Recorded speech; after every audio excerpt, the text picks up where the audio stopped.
नमस्कार भक्तों, स्वागत है हमारे चैनल वास्तु शक्ति संसार में। पूज्य गुरुजी ने अभी अपनी हाल ही की कथा में बताया कि पूजा पाठ करने के कुछ नियम होते हैं जिन्हें यदि हम नज़रअंदाज कर देते हैं तो हमारी पूजा का हमें पूरी तरह से फल प्राप्त नहीं होता है।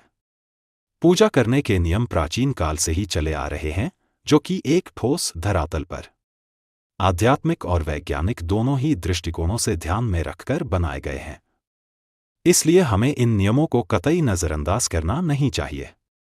ऐसा ही एक महत्वपूर्ण नियम है घंटानाद, यानी कि पूजा करते समय हम जो घंटी बजाते हैं उसे बजाने के भी शास्त्रों में कुछ नियम निर्धारित किए गए हैं। दोस्तों, शास्त्रों में देवताओं के सामने घंटी बजाने का बहुत अधिक महत्व बताया गया है, जिसे हम इस श्लोक के द्वारा समझ सकते हैं। आगमनार्थम तु देवानाम गमनार्थम तु राक्षसा कुरु घंटे वरम नादम देवता स्थान हनिधौ। इसका अर्थ है कि घंटी बजाने से देवताओं का आगमन और राक्षसों का गमन होता है, और जो घंटी या घंटा राक्षसों से हमारी रक्षा करती है उसे हमारा नमन है।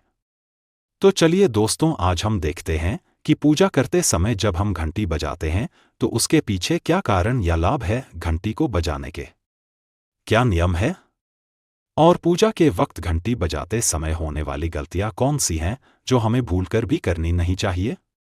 दोस्तों, क्या आपने कभी अपने घर के मंदिर में रखी हुई घंटी को ध्यान से देखा है?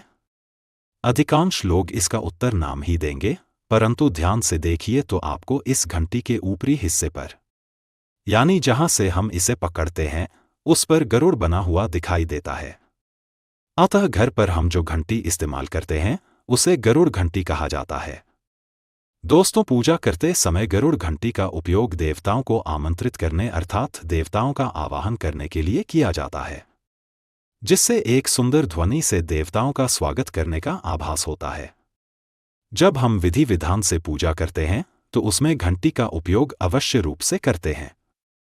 पूजा संपन्न होने पर आरती करते समय तो विशेष रूप से घंटा नाद होना चाहिए, नहीं तो हमारी आरती अधूरी मानी जाती है।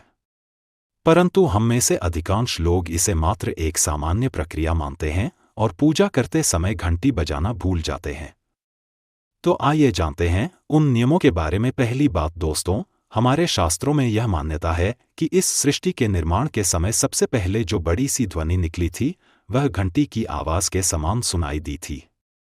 घंटी की ध्वनि में ओमकार का भी आभास होता है, इसलिए घंटी को ईश्वर की आवाज मानते हुए पूजा में स्थान मिला है। अत घंटी का कभी भी अपमान न करें, और जिस प्राणी देवी देवताओं की पूजा की जाती है वैसे ही घंटी की भी पूजा करनी चाहिए। दूसरी बात, घंटी की विधिवत पूजा करके ही उसे बजाना चाहिए।